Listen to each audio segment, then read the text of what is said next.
안녕하십니까. 한국임업진흥원 목재산업실 연민지 주임입니다. 지금부터 2023년 제2차 합법목재 교역촉진제도 품목확대 설명회를 시작하겠습니다. 먼저 산림청 임업통상팀의 정영국 팀장님께서 인사 말씀 있겠습니다.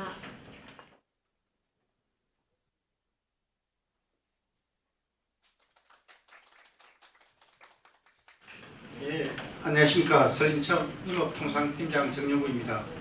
요즘 가장 핫한 이슈가 탄소 중립, 기후변화인데 이렇게 나오게 된 이유가 열대 우림이 파괴되면서 그런 얘기가 많이 나왔습니다.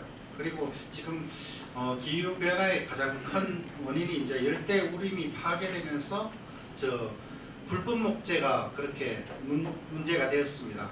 그래서 2008년부터 미국이 처음으로 합법 목재, 그러니까 불법으로 벌채된 목재는 교역을 중단하는 걸로 그렇게 시작으로 전 세계적으로 32개국이 하고 있습니다. 그래서 우리나라에서는 2018년도에 합법 목재 교역 제도를 5개 품목을 했고 올해 5월 16일부터 4개 품목을 지금 확대를 했습니다. 확대를 하면서 신규 품목이 조기 정착되기 위해서 계도 기간을 지금 1년 동안 설정해서 운영하고 있습니다. 그러면 계도 기간 동안은 저희가 입증 서류가 맞지 않더라도 다 적합을 해서 다 통보를 해드릴 겁니다. 통보를 해주고 그 대신에 부대 조건으로 어떤 서류가 미비하다 그렇게 안내를 해드릴 겁니다. 그러면 오늘 신고하고 한 달 후에 신고할 때는 그런 서류를 다시 구비하시고, 그래서 최종적으로 1년까지는 저희가 계속적으로 부적합되더라도 적합하면서 안내를 계속 해드릴 겁니다. 그러면 그때까지 서류를 좀 구비를 하시고, 그리고 1년이 지나고 나면 저희가 목재법에 있는 법대로 이제 집행할 거거든요. 그럼 그렇게 하면 벌칙도 주어지고, 그리고 아예 통과이 안 되니까 그때 가기 전까지는 구비 서류를 꼭 갖춰 주시기 바랍니다. 예, 이상입니다.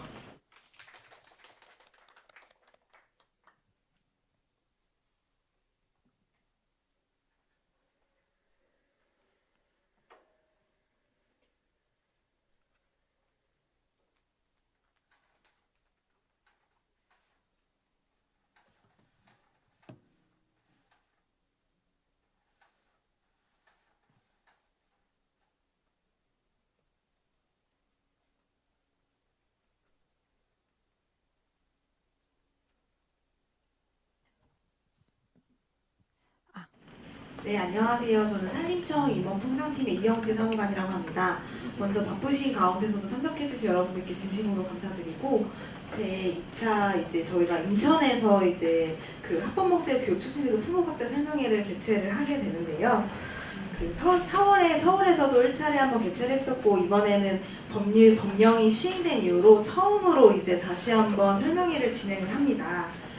이번 설명회도 1차 마찬가지로 제도를 처음 접하시는 신규 업체와 관계자분들을 위해서 제도의 수입 신고를 어떻게 하는지 좀 상세하게 안내해드리고, 또 어떤 업계에서 의견을 갖고 계시는지 좀 의견을 청취하고자 자리를 마련하게 되었습니다. 모쪼록 오늘 설명회 자리를 통해서 저희가 품목을 확대하게 되는데 좀 제도가 보다 빠르게 정착되기를 바랍니다. 설명회 들으시면서 궁금하신 점이 있으시거나 또 의견이 있으신 분들은 저희가 마지막에 질의응답 시간이 준비되어 있습니다. 그때 질의해 주시면 감사하겠습니다. 네, 목차입니다. 저희가 총 7가지 파트로 구성이 되어 있는데요. 저희 도입 배경, 제도의 도입 배경과 주요 내용, 수입 신고 대상 품목 확대, 그다음에 세 번째는 수입 신고를 하는 방법과 결과 확인하는 방법, 네 번째는 조건부 적합을 보완하는 방법, 다섯 번째는 저희 수입 신고 시 주요로 문의해 주시는 사항을 안내해드리고, 여섯 번째는 지원 사업을 소개해드리고, 일곱 번째 마지막으로 어떻게 운영할 건지 그다음 의견 수렴하는 시간을 갖도록 하겠습니다. 여기서 도입 배경과 주요 내용, 이번에 대상품 확대까지는 제가 정책적인 거기 때문에 설명을 해드리고, 실무적으로 신고하시는 절차적인 방법과 지원 사업까지는 한국임업진흥원에 설명해 주시도록 하겠습니다. 실무 운영 계획과 의견 수렴은 저희가 진흥원과 산림청이 함께 진행하도록 하겠습니다. 네, 맨 처음 합법목재 교육 촉진제도의 도입 배경과 주요 내용입니다. 합법목재 교육 촉진제도는 불법 벌채된 목재의 반입을 좀 제재함으로써 범지구적인 산림 보전에 기여하고자 저희가 목재 지속 가능한 이용에 관한 법률에 개정을 해서 이 법률에 따라서 목재와 목재 제품을 수입하는 경우에 그 합법적으로 이제 벌채되었다는 입증 서류를 통관전에 제출하는 제도입니다. 2018년 이제 10월 1일부터 이제 시행을 하게 됐는데요. 시행이 됨에 따라서 목재를 수입하시는 경우에는 이제 그 목재 합법성을 인증할 수 있는 서류와 사업 성장을 법 제19조의 3에 따라 제출해 주셔야 됩니다. 제출된 서류는 산림청장이 지정한 검사 기관인 한국임업진흥원에서 합법적으로 벌채된 목재인지 아닌지에 대해서 서류 검사를 진행하고 있습니다. 네, 앞서서 저희 법률이 무엇인지 간략하게 살펴봤다면 이제부터는 왜 저희가 우리 제도를 도입하게 됐는지 간략하게 설명을 좀 드리도록 하겠습니다. 네, 전 세계적으로 불법 벌채와 이와 관련된 이제 교역, 그런 거래는 뭐 기후 변화나 생태학 파괴 등과 같은 환경 문제 유발할 뿐만 아니라 탈세나 범죄와 같은 경제 사회적으로도 매우 그 미해한 영향을 끼치고 있습니다. 브라질의 콜리자 대학살 같은 경우도 있었고, 솔로몬 군도에서는 불법 벌채 현장이 위성 영상과 드론을 통해서 발각된 사례가 있었습니다. 2012년 연구 결과이긴 한데요. 인터폴과 이제 유엔의 이제 공동으로 발간한 보고서에 따르면 이렇게 전 세계적으로 불법 벌채되는 양이 한 연간 한 1천억 원 달러다. 이거를 하나로 계산하면 약 한 130조 원 정도의 규모인데요. 엄청난 규모고 이게 사실은 전 세계 목재 교역하는 양의 한 15에서 30%를 차지하는 양이라고 합니다. 불법 벌채에 대한 이제 그런 사회적, 환경적, 경제적인, 유해적인 모습들을 좀 살펴보셨는데요. 그런 이러한 이제 문제점들이 많이 이렇게 나타나다 보니까 이제 불법 벌채랑 불법 목재로 인한 이제 유통을 근절하기 위해서 국제사회 공동 노력이 이제 시작이 되었습니다. 아시아 경제 태평양 경제 협의체 APEC에서는 회원국들로 하여금 이제 합법적인 목재 교육을 위한 제도 도입을 권장을 하고 있는데요. 이 흐름은 2008년 레이식트라고 하는 이제 미국을 시작으로 EU 27개국과 영국 2014년도에 제도를 도입하였고, 이어서 호주, 인도네시아, 일본이 제도를 도입하였습니다. 그리고 저희 우리나라가 전 세계 6번째로 합법목재 교육 추진 제도를 이제 도입해서 운영을 하게 되었습니다. 우리나라는 사실 이제 목재의 공급의 한 84%를 수입에 의존하고 있는 세계의 주요 목재 소비국인데요. 이렇게 목재를 많이 수입을 하다 보니까 사실 수출하는 목재 제품의 경우에도 수입된 원자재를 재가공해서 생산된 목재 제품을 주로 수출을 하고 있는 그런 상황입니다.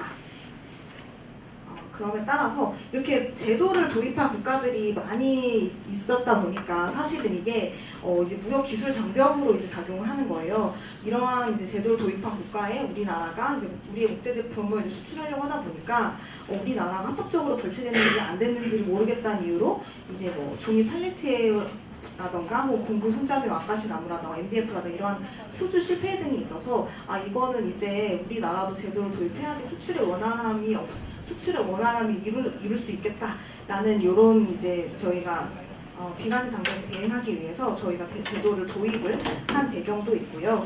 이렇게 합법목재 교육 추진제도 도입함에 따라서 우리나라에 좀 긍정적인 결과를 가져오고 있다라고 생각이 듭니다. 왜냐하면은 좀 이제 기본적으로 저희가 합법적으로 벌채된 거를 좀 기여를 하게 되면서 전 세계적인 산림 보전에 기여를 하게 되는 부분도 있고, 이러한 제도를 운영하는 것은 이제 국제적인 우리나라의 지위를 향상시키고 있습니다.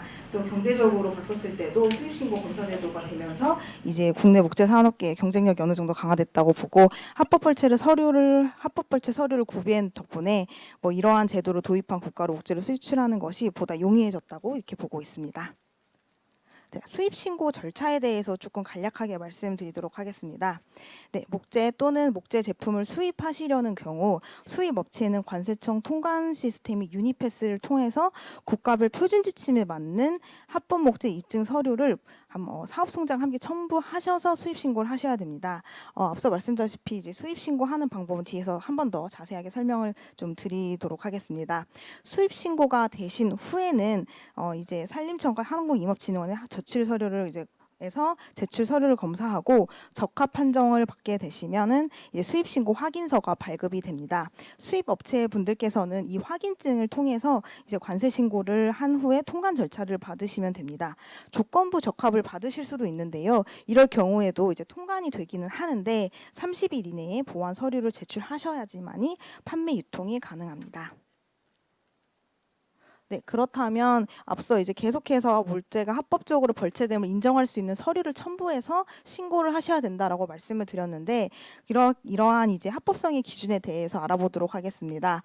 합법성 인정 기준 총 4가지로 저희가 말씀을 드리고 있는데요. 우선은 원상국 법령에 따라 발급된 벌채 허가서가 첫 번째고 두 번째는 FSC나 PEFC 같이 합법 벌채된 목재를 인증하기 위해서 국제적으로 통용되는 서류들입니다. 그리고 우리나라와 원상국 양자 협의에 따라 상호 인증되는 서류를 저희가 인정하고 있고 그 외에 저희가 산림청장이 합법 벌채되었음을 증명하는 서류 등까지 해서 저희는 좀 최대한 조금 수입하시는데 조금 부담이 없게끔 많은 이제 합법적으로 인정할 수 있는 서류들에 대해서는 인정을 해드리려고 노력을 조금 하고 있습니다.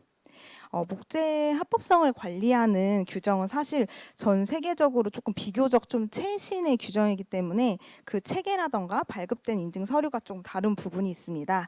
이에 산림청에서는 조금 주요 수입국에 대한 관계 법령을 조사하고 국내법의 기준에 따라 인증이 가능한 입증 서류를 국가별 편집층으로 이제 개발을 하여 정보를 제공하고 있습니다. 저희가 이제까지 조금 검사를 한 현황을 보면 사실 업계분들께서 많이 조금 관심과 이제 협조를 보여줬다고 볼 수 있을 것 같은데 현재까지 적합률이 지금 한 90%가 넘었고 부적합은 한 6%, 조건부 적합은 0.5% 수준에 조금 있습니다. 그래서 적합률이 많이 높아졌다는 것을 여기서 조금 보실 수 있습니다. 그러면 앞서 이렇게 말씀을 드렸는데 적합과 부적합, 조건부 적합 3가지 이제 그 유형이 있다라고 말씀을 드렸어요. 그러면은 적합인 경우야 사실 적합 처리되고 이제 통관을 하시면 되면 문제가 없는데 부적합인 경우와 조건부 적합인 경우가 어떤 것들에 따라서 이제 판단이 되게 되는지에 대해서 말씀드리도록 하겠습니다. 조건부 적합은 말 그대로 약간 조금 애매한 적합인데요. 뭐 조금만 보완이 되면은 적합 처리가 될 수 있는 것들입니다. 크게 4가지로 분류가 되는데 생산 회사와 수출 회사의 관계 서류가 누락된 경우, 그 다음에 신고하신 내용과 사업 성장의 수출 회사나 혹은 수입 회사 정보가 좀 상이한 경우, 그리고 인증서의 수출 회사 정보가 상이한 경우입니다. 이런 조건부 적합의 내용을 보시면 저희가 제출받은 서류만으로는 뭔가 좀 부족하기 때문에 저희가 이제 추가적인 서류를 받고자 이제 조건부 적합을 좀 판단을 하고 있고요.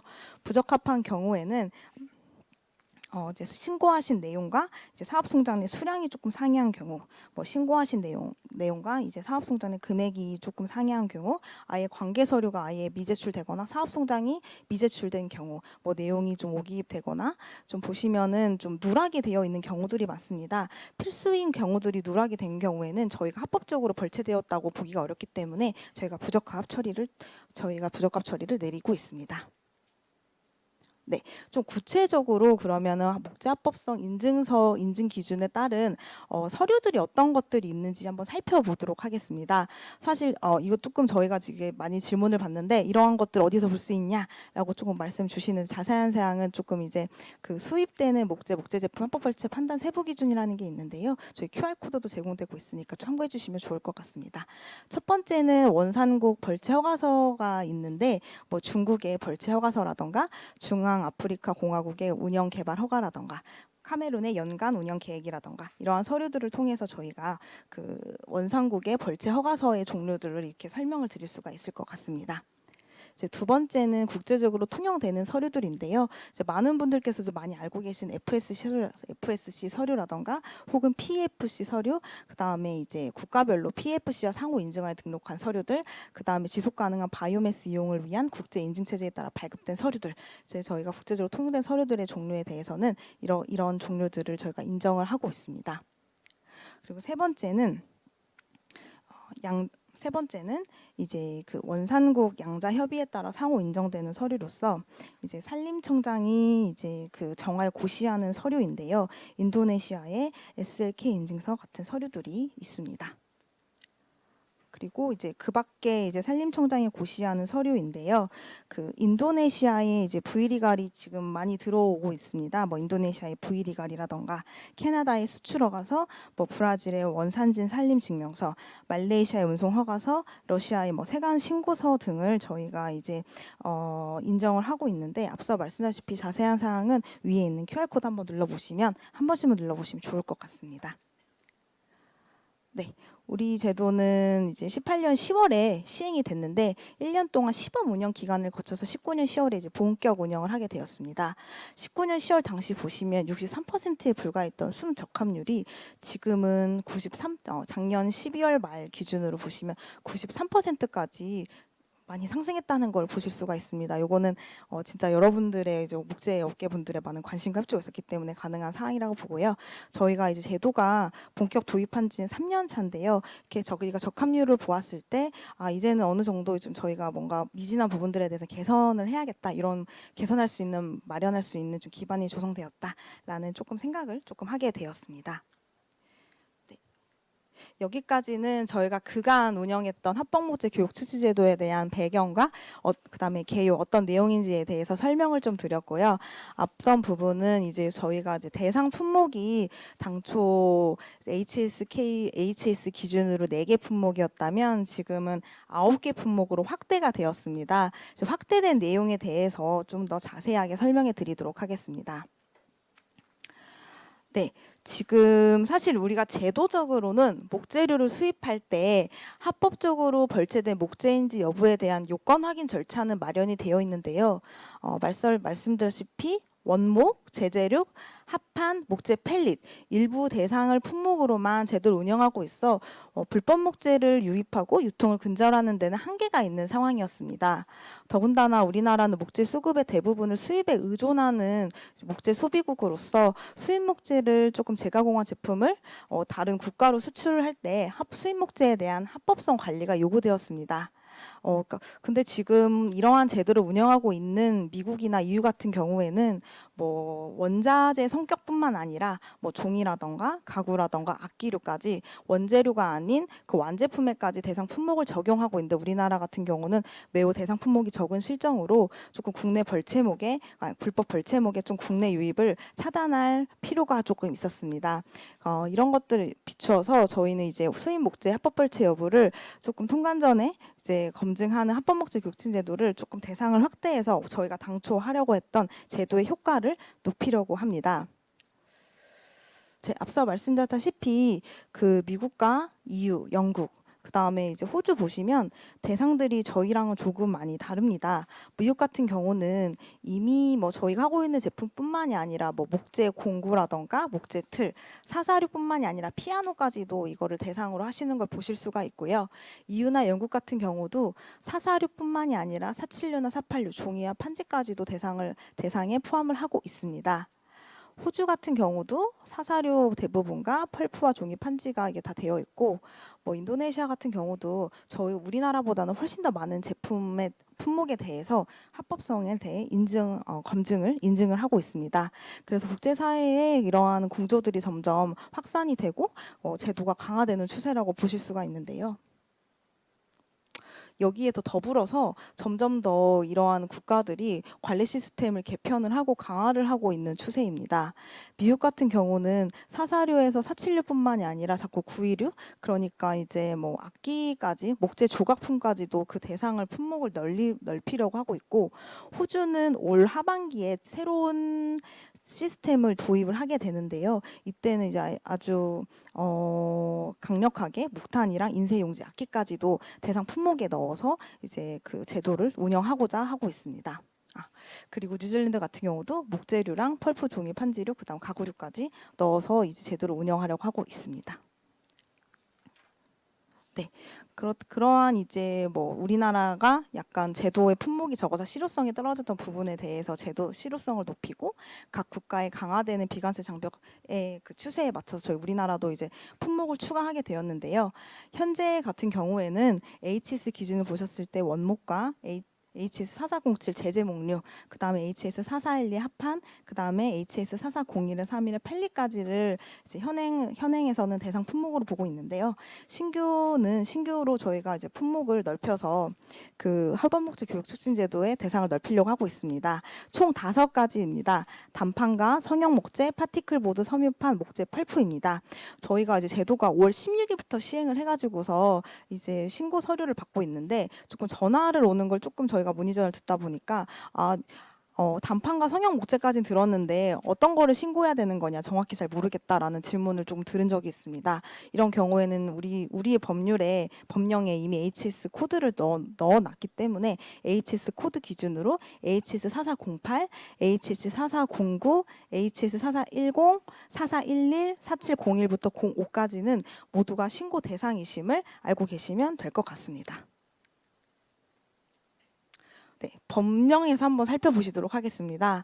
목재 이용법 시행령인데요. 기존에는 줄글로 이렇게 표현이 되어 있었고 HS 코드는 명시되어 있지 않았습니다. 그래서 기존에는 제18조의 3일 수입 신고를 보시면 원목 또는 1호부터 제6호까지 해당하는 어느 목재 제품을 말한다라고 이렇게 명시가 되어 있었다면 개정을 하신 안을 보시면 저희가 이제 별표 1에 4가 신설이 되었고요. 목재 펠릿, 원목, 제재목, 단판, 성형목재, 파티클보드, 섬유판, 합판, 목재 펄프 총 9가지로 개편을 하고 옆에 보시면 HS 코드를 병기를 해두었습니다. 여러분들께서 보다 혼란이 없이 신고하실 수 있도록 저희가 HS 코드를 작성을 해두었으니 조금 참고해 주시길 바랍니다. 그래서 조금 더 자세히 보면은 그 단판 같은 경우는 4408에 뭐 1031, 3990 그 이하의 그 HSK까지도 모두 다 신고 대상이시고요. 4409 같은 경우에도 4409 이하에 있는 코드들 모두 다 신고의 대상이십니다. 마찬가지로 4410류도 그 이하에 있는 모든 그 제품들에 대해서 신고를 요청드리고요. 4411도 마찬가지고 오히려 조금 그리고 새롭게 들어온 476 같은 경우는 4701부터 4705번까지는 모두 신고해 주셔서 신고 합법적으로 벌처되었음을 입증할 수 있는 서류를 함께 첨부하셔서 신고해 주시면 됩니다. 네. 저희가 이렇게 되면은 어느 정도를 좀 신고를 하게 되는 거고 어느 정도 이제 합법적으로 벌채된 목재 유입이 되는 건지 저희가 조금 살펴봤는데요. 이제 물량 기준을 봤었을 때 저희가 4개 품목에 대해서는 약 수입되는 양이 한 58%를 조금 검사를 하고 있었습니다. 근데 신고되는 물량을 보시면 한 23%를 좀 차지하고 있어서 저희가 제도가 이제 시행이 된 다음에는 한 80% 정도 가량은 우리가 해외로 수입되는 양의 그 양으로부터 합법적으로 벌채된 양이 들어온다라고 이제 보실 수가 있겠습니다. 네, 신규 품목의 주요 수입국들인데요. 보시면 중국 단판 같은 경우는 중국과 브라질, 성형목재는 인도네시아, 중국, 파티클보드는 태국, 목재 펄프는 브라질과 캐나다에서 많이 들어오고 있습니다. 1위부터 5위까지 이제 되어 있는 국가들은 사실 대부분 CSG 국가별 표준 지침이 다 개발이 되어 있는 국가들이기 때문에 사전에 이제 그 어떤 입증 서류를 보실 수 있는지는 표준 지침을 확인하시면 쉽게 확인이 가능하실 것 같습니다. 어떤 국가에서 수입을 하시는 국가 있으면 조금 유의해서 봐주시면 감사하겠습니다. 네, 여기까지는 제가 합법목재 교육제도가 무엇인지, 그 다음에 품목 확대가 어떻게 되는지에 대해서 설명을 드렸고요. 그 다음부터는 구체적으로 어떻게 신고를 하시면 되는 건지, 어떠한 지원 서비스가 있는지에 대해서 한국임업진흥원에서 설명을 해주시도록 하겠습니다.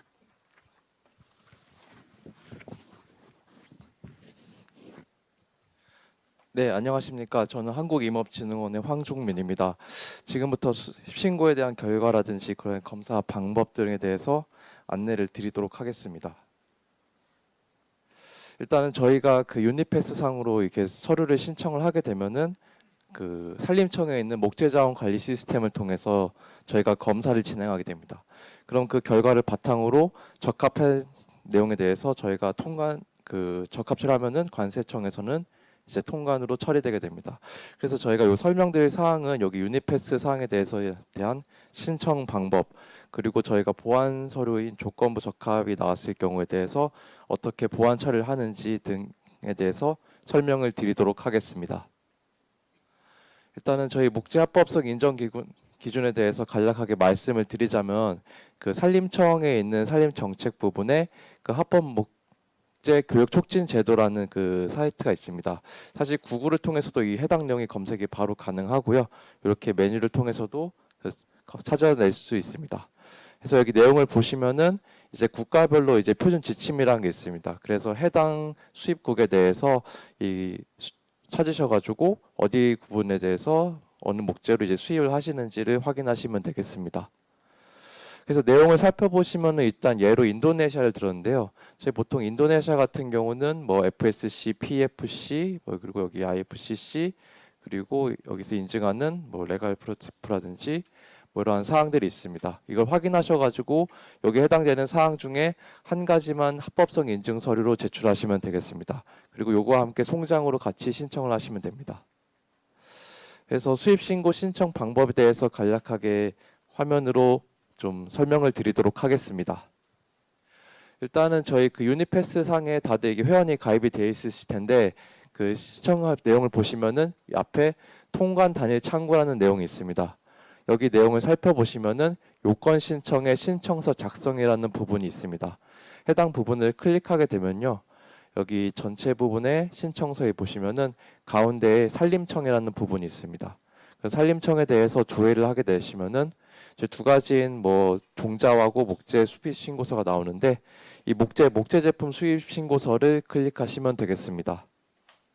그러시면은 여기서 이제 신청 번호에 대해서 확인을 먼저 누르게 되시면은 이제 신청 번호가 부여되게 되고요. 이 관련돼서 이제 신청인 내용을 작성하시면 되겠습니다. 그래서 보통 그 목재 수입 담당자분이 직접 하시면은 이렇게 수입 신고 내용을 작성을 하시고 그다음에 이제 수입자에서 신청인과 동일로 하시는데 보통 그 관세사분께서는 이제 대신 신청을 하기 때문에 여기는 관세사에 대한 정보를 입력하시고 수입자는 그 수입 업체에 대한 명을 입력하시면 되겠습니다. 그래서 요거는 일단은 예로 이렇게 우편번호 조회가 되게끔 주소 이렇게 정보를 넣고요. 일단 저희가 입력을 할 때 이 빨간 부분은 필수적으로 입력을 하셔야 되기 때문에 해당 부분은 꼭 입력을 하시면 되겠습니다. 그래서 아까 말씀드린 것처럼 예로 신청일과 동일하면 경우는 요거를 클릭하게 되면은 바로 이렇게 신청인에 대한 정보를 바로 반영해야 됩니다. 또한 이 수입 하주 또한 이 수입자와 동일하게 되면은 이걸 클릭한 경우 위에 있는 정보도 그대로 넘어오기 때문에 요걸 참고하셔서 신청을 하시면 되겠습니다. 그리고 이제 수출자에 대해서 이제 수출국 정보를 입력하시면 되는데요. 여기서 이제 해당 국가에 대해서 검색을 하시고 조회를 하시게 되면은 해당 국가에 대한 국가 코드가 나오게 됩니다. 이 국가 코드를 입력하게 되시면 되고요. 그에 따른 관련된 상호 정보들을 입력하시면 되겠습니다. 그리고 선박명과 일단 그 도착항 그리고 선화증권번호 요것도 그 해당하시는 부분에 대해서 정보를 입력하셔가지고 그 기입을 하시면 되겠습니다.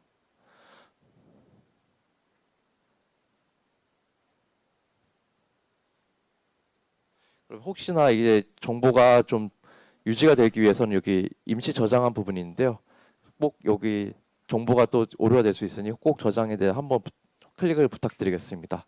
그 다음에 이제 품목사항에 대해서 클릭을 하시면 되겠습니다. 품목사항 같은 경우는 여기 HS 코드 보호가 있는데요.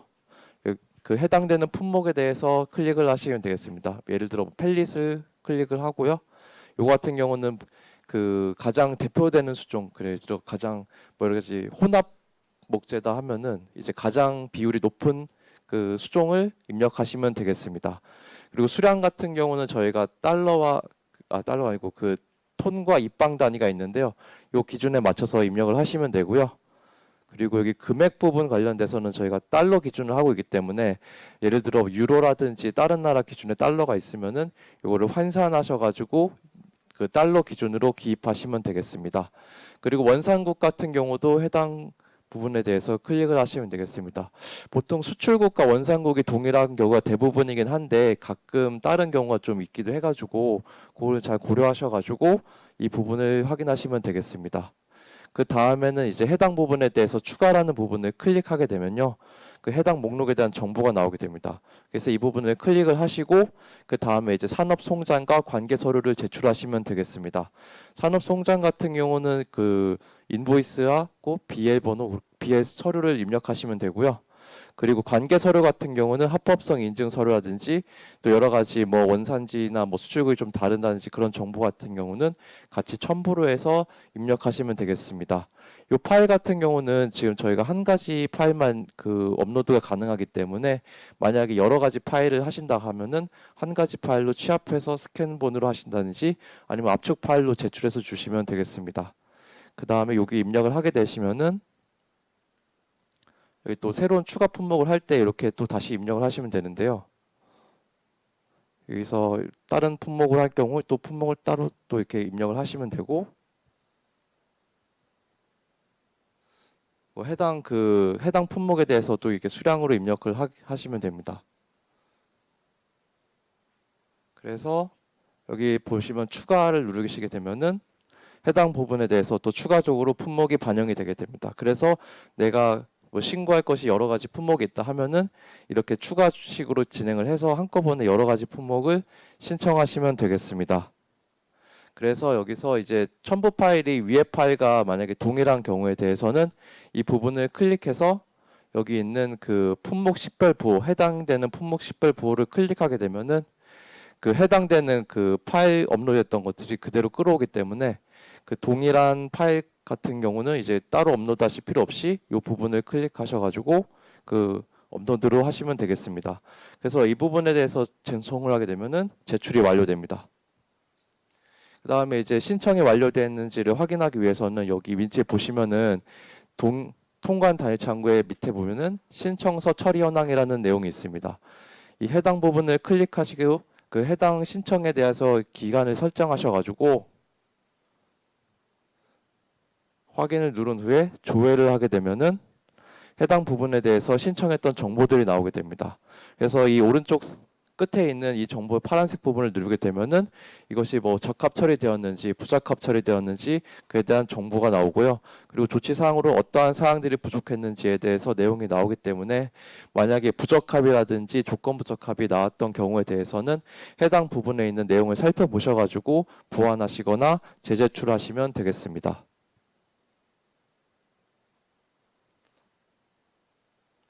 네, 다음은 조건부 적합 보완 방법입니다.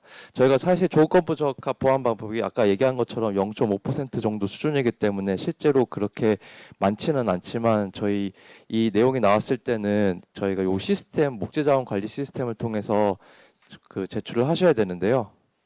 여기 보시면은 두 가지로 비연 보완 제출과 회원 보완 제출이 있습니다.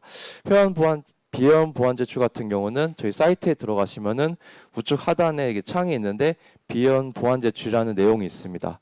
이 해당 내용을 누르시면은 이제 조건부 적합 보완 제출이 나오면서 약간 대한 요건 신청 번호와 품목 식별 부호, 아까 유니패스 상에서 신청했던 그 정보들을 여기에 기입하시면 되겠습니다. 그리고 개인정보 동의를 클릭하셔가지고 간편 인정이라든지 공인인증서 선택을 해서 보완 제출을 신청하시면 되는데요. 보통 저희가 지금 시스템이 약간 불안정한 면이 있어서 간편 인증으로 좀 처리를 해주는 것을 권장해 드립니다. 그리고 저희 그 신청을 한 경우에 대해서는 이렇게 신청 사항이 나오는데요. 이렇게 이 보완 제출이 확인이 되면은 저희 요 관계 서류를 제출하는데 요 파일도 딱 한 가지만 지금 업로드가 가능합니다. 그래서 아까 말씀드린 것처럼 여러 가지 파일인 경우는 한 가지 파일로 취합하시거나 아니면 압축 파일로 해가지고 보완 제출을 하시면 되겠습니다. 그래서 이와 같이 제출을 하시면 되겠습니다. 그리고 비연 보완 제출 같은 경우는 여기 아까 말씀드린 간편 인증 같은 거 이렇게 인증 여러 가지 방법들이 있고요. 이건 뭐 보통 다른 그 인증 사항과 비슷하기 때문에 이거는 생략하게 넘어가도록 하겠습니다. 그리고 비연 보완 제출 같은 경우는 이제 제출이 성공적으로 처리되었다는 것을 처리가 되면은 이렇게 메뉴 창이 나오기 때문에 이것도 한번 확인해 보시면 좋을 것 같고요. 그리고 비연 보완 제출 결과를 확인할 경우에는 아까 봤던 그 재제출 부분 밑에 결과 확인이라는 내용이 있습니다. 그래서 해당 부분에 대해서 신청 번호와 품목 식별 부호를 반영하시고 그에 따른 개인 정보를 필수 인정하셔서 또 인증 절차를 거쳐야 됩니다. 그래서 확인이 되면은 이 조건부 수리의 검사 중에 진행이 되어 있는지 아니면은 이게 뭐 보완이 더 필요한지 아니면 완료되었는지 이에 따른 정보들을 살펴볼 수 있습니다. 그리고 회원가입 사항입니다. 회원가입 같은 경우는 저희 산림청 목재자원관리 시스템에 회원가입을 하면은 이 우측 상단에 회원가입이 있습니다. 그래서 비회원 보완 제출 같은 경우는 딱 별도로 그 뭐 이게 회원 가입을 하실 필요는 없지만 회원 보완 제출을 했을 경우에는 반드시 회원 가입을 진행을 하셔야 됩니다. 그래서 회원 가입 같은 경우는 저희가 이렇게 회원 가입 누르시고 요 해당되는 메뉴를 클릭하셔가지고 회원 가입을 진행하시면 되겠습니다. 회원 가입 같은 경우는 저희가 그 목재 생산업에 대한 등록 현황 부분도 반영 확인을 하기 때문에 이 부분을 체크를 하시고 그 관련된 사업자 등록증과 그에 관련된 정보를 기입하셔가지고 그 회원 가입을 진행하시면 되겠습니다. 이제 회원 보완 방법에 대한 방법입니다. 이제 회원 보완 방법에 대해서 이제 그 제출은 이 수입 신고의 목록에 로그인하신 다음에 수입 신고 목록으로 진행을 하게 되면은 저희 그 보완 방법에 대한 내용이 나와 있습니다. 그래서 이에 대해서 뭐 검사가 현황이 완료되었는지, 그 수입 검사 결과가 조건부 적합되었는지, 이런 보완 제출 결과가 아직 제출 전의 사항인지를 여기서 확인할 수 있기 때문에 아까 같은 비회원 보완 제출보다는 좀 더 그런 기존에 제출했던 거에 대해서 좀 관리가 좀 원활하지 않나 싶은 생각이 들어서 회원 보완 제출이 하시는 것을 좀 권장해 드리는데, 이렇게 부분 보시면은 이제 검색을 누르게 되면은 해당 부분에 대한 이제 신청하셨던 그런 정보들이 나오게 됩니다. 그래서 이러한 정보들을 부분을 클릭을 하셔가지고 이 부분이 품목 검사 결과가 뭐 조건부 적합 처리되었는지, 뭐 적합이 되는지 뭐 이런 것들을 확인하셔가지고 조건부 적합 처리됐던 사항에 대해서는 이 검사 결과를 확인하셔가지고 여기로 이제 또 클릭하셔서 이제 보완 제출을 하시면 되는데, 요거 같은 경우는 저희가 어떠한 사유가 있는지를 작성해 드리기 때문에 이거를 확인하시거나 아니면 좀 궁금한 사항이 있으시면은 저희에게 전화를 주시면은 저희가 어떤 것들이 뭐 보완 제출해야 되는지 답변을 드리도록 하겠습니다. 그래서 이렇게 보완 제출을 진행하시면 되고요. 그래서 이렇게 보완 증명 서류를 뭐 이렇게 클릭하셔가지고 제출을 진행하면은 이제 보완 제출을 할 때 나중에 처리가 되면은 이제 검사 결과가 적합이라든지 그런 내용들을 살펴보실 수가 있습니다. 그래서 저희가 그 결과 이제 수입신고 확인증에서 발급이 될 때 뭐 기존의 발급 조건 같은 경우는 어떤 게 적합이 되었는지, 뭐가 부족한지 이런 것들에 대해서 이런 그 확인증을 그 출력해서 보실 수 있습니다. 그리고 수입 신고 시에 대해서 주요 문의 사항에 대해서 말씀을 드리겠습니다. 저희 수입 신고에 관련돼 가지고 저희가 작년에 했던 민원 분석을 살펴본 결과 주로 서류를 어떻게 제출해야 되는지 그런 문의들이 많았고요. 두 번째로는 신속 처리 요청들이 많았고, 세 번째로는 신고 방법에 대한 문의가 많았습니다. 그래서 아무래도 올해 저희가 품목 확대가 되다 보니까 좀 신고 방법이라든지 어떠한 방법들에 대해서 좀 궁금하신 분들이 많아서 그런 것들은 저희가 이메일이라든지 전화 안내로 드리고, 사실 신고한 절차가 이렇게 약간 유니패스 상이라든지 좀 복잡하다 보니까 저희가 일단은 제도에 대한 안내 설명을 드리곤 하는데, 뭐 진행하시다가 좀 더 궁금한 사항이 있으시면은 연락을 주시면 되겠습니다. 그리고 신속 처리 요청 같은 경우는 좀 급하게 처리하는 부분에 대해서 그 이제 신속 처리에 대해서 우선적으로 처리를 진행을 했었는데요. 저희가 요게 좀 신속 처리 요청을 이렇게 오래 좀 이렇게 하다 보니까 아무래도 좀 다른 분들이 이런 걸 좀 악용해서 좀 빨리 좀 신청해 달라고 하는 분들이 많더라고요. 그러다 보니까 저희가 지금 수입 신고하는데 검사자들은 한계가 있고, 좀 검사조 양도 이제 점점 늘어나고 있고, 또 저희가 이런 어떻게 보면은 먼저 신청했던 분들에 대해서 순차적으로 좀 신청을 하는 게 좀 형평성에 좀 맞지 않나 싶어가지고 뭐 신청서를 요청을 하시더라도 이제는 좀 먼저 처리는 좀 어려우시고, 저희가 어차피 요 신청을 하시면은 영업일 기준으로 3일 이내에는 처리를 해드리기 때문에 그걸 고려하셔가지고 최대한 빨리 신청을 해주셨으면 감사하겠습니다. 그리고 저희가 그 FAQ로 해서 이제 FSC 인증서가 유효기간 남았는데 부적합을 받은 경우가 좀 간간히 있었습니다. 저희가 예를 들어 이 서류 같은 경우는 FSC 인증서 상에 유효기간은 아직 충분하다고 하는데요. 저희가 뭐 FSC라든지 PFC 사이트를 통해서 이 합법성 인증 서류가 유효한지를 한번 확인을 하기 때문에 여기서 이제 서류에서 충분히 유효기간이 있다 하더라도 이 사이트 상에서 유효기간이 좀 뭐 중지되었다든지 완료되었지 그러 하면은 저희가 그 이거를 인증서로 그 유효하게 받아들이기 어렵기 때문에 뭐 다른 인증서를 요청하거나 하게 됩니다. 그리고 그 영문 서류는 준비되어 있는데 국문 서류도 준비되어야 하나요? 질문에 대해서는 저희가 보통 그 합법성 인증 서류나 송장 같은 경우는 대부분 영어로 다 되어 있는데 때때로는 좀 다른 그 국어가 다른 외국어가 이제 신청되는 경우는 저희가 좀 확인이 어렵습니다. 그래서 번역본을 요청을 하는데 만약에 뭐 영문 서류나 국문 두 개 중에 한 가지 서류만 보완으로 제출을 하게 되시면은 저희가 그 부분은 저희가 확인해서 처리하도록 하고 있습니다. 현재까지 국문으로 처리한 그 번역본을 주신 분은 거의 없었고요. 대부분 영문으로 그 번역본을 주셨기 때문에 그렇게 좀 맞춰서 하시면 될 것 같습니다. 그리고 수입 신고 같은 경우는 한국에 들어온 다음에 해야 되냐의 질문에 대해서는 일단은 저희가 그 BL이 돼야지 유니패스 상에서 신청이 가능하기 때문에 일단은 그 선화신권이 발급된 이후부터 바로 신청을 진행하시면 되고요. 그리고 일단 저희가 선적 이후에 신고를 진행하면은 아무래도 좀 저희가 좀 더 빨리 신청을 할 수 있기 때문에 최대한 선화증권 번호가 발급이 되면은 신청을 바로 진행해 주시면은 아무래도 수입하는데 좀 무리가 없이 원만하게 빨리 수입이 되지 않을까 싶습니다. 그리고 저희가 그 산업 송장의 표기법이 좀 상이한 경우가 발생하는데 때로 우리나라 같은 경우는 저희가 천 단위를 쉼표로 하고 뭐 소수점 단위를 점 단위로 하는 경우가 있는데 때때로는 이게 좀 반대가 되는 경우가 있습니다. 그래서 이것에 대해서 좀 혼돈하셔가지고 좀 다르게 작성하시는 분이 있는데 그 우리나라 기준에 맞게 뭐 천 단위는 쉼표 그리고 소수점 단위는 점으로 해가지고 신청을 해주시면 되겠습니다. 그리고 보통 이런 수량이나 이제 그 금액 같은 경우는 신청할 때 소수점까지 신청하셔도 되고 아니면 그 수준을 해주고 올림이나 내림 수준으로 신청하셔도 무리 없습니다. 그리고 저희 그 중국에서 목재를 수입하려고 하는데 표준 지침을 확인하는 방법은 아까 말씀드린 그 국가별 표준 지침에서 중국에 대한 부분을 살펴보시면 되는데요. 이 중국 가이드라인 같은 경우는 FSC나 벌채어 가서 이런 여러 가지 서류들이 있는데 국가마다 좀 다른 경우가 있습니다. 예를 들어 일본 같은 경우는 뭐 FSC나 뭐 있지만 PFC는 있지는 않은 것 같고요. 그리고 여기 같은 경우는 지금 없지만 요 같은 경우 별지로 서식이란 게 있습니다. 그래서 국가마다 좀 합법성 인증 서류가 좀 차이가 있기 때문에 그 해당되는 그 수출 국가에 대한 그 가이드라인을 확인하셔가지고 여기 사항 중에 여기 주요 내용으로 답변된 사항 이 부분만 합법성 인증 서류로 인정되기 때문에 이걸 확인하셔가지고 제출하시면 되겠습니다.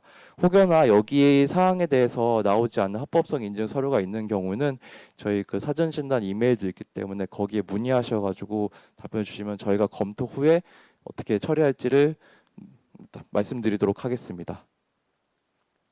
그리고 수입 신고 회사명을 잘못 기입한 경우에 이제 수정 검사 전에 수정 또는 삭제가 할 수 없냐에 대한 질문에 대해서는 일단은 수입 신고가 완료된 건에 대해서는 수정 또는 좀 삭제가 불가능합니다. 저희가 유니패스 상으로 신청된 것들이 그 저희 산림청 목재자원 관리 시스템으로 넘어가는 시스템이기 때문에 아무래도 저희가 자체적으로 좀 미리 수정하면 좋겠지만 그게 좀 어려워서 아무래도 이런 오기입된 사항들은 부적합 처리 요청으로 전화 주시고 그 다음에 새로 신청을 해주시면은 그에 따라서 그 수입 신고를 처리를 진행하도록 하겠습니다.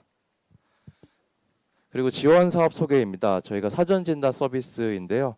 저희가 그 목재가 합법적으로 벌채되었는지 입증하기 위해서 서류로 좀 여러 가지 문의 사항들을 좀 주시면은 저희가 최대한 그 3일 이내에는 답변을 드리도록 하고 있습니다. 저희가 이 이메일 주소가 import-expectation@korea.kr인데요. 아무래도 전화상으로 좀 질문했던 사항이 좀 복잡하거나 하면은 저희가 뭐 서류를 개별적으로 확인이 어렵기 때문에 이런 서류를 이렇게 이메일로 주셔가지고 구체적으로 질문해 주시면은 저희가 꼼꼼히 좀 검토를 해서 이게 적합 가능한지 여부를 답변을 드리도록 하겠습니다.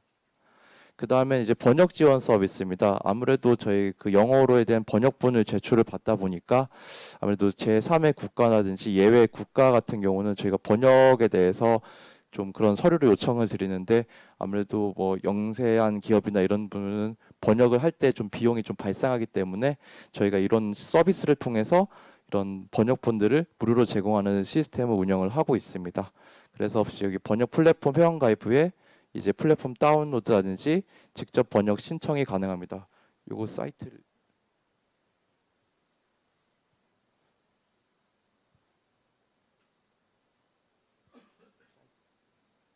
예.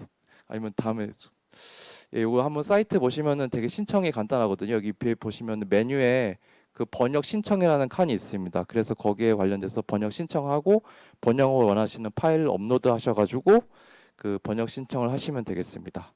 그리고 조건부 적합에 대한 보완 안내입니다. 저희가 조건부 적합으로 처리가 되면은 그쪽으로 이 30일 이내에 이제 보완 서류를 제출해야 됩니다. 물론 통과는 가능하지만 저희가 30일 이내에 보완 서류를 제출하지 않으면은 지속적으로 이 부분에 대해서 보완 요청하는 안내 메일이라든지 그런 전화라든지 연락을 드리고 있습니다. 그래도 아무래도 이런 연락을 받으시면 좀 불편하실 수 있으니까 조건부 적합을 받으시게 되면은 최대한 뭐 30일 이내에는 그 좀 보완 요청을 좀 부탁드리겠습니다. 예, 향후 운영 및 의료 수렴은 산림청에서 설명을 하도록 하겠습니다.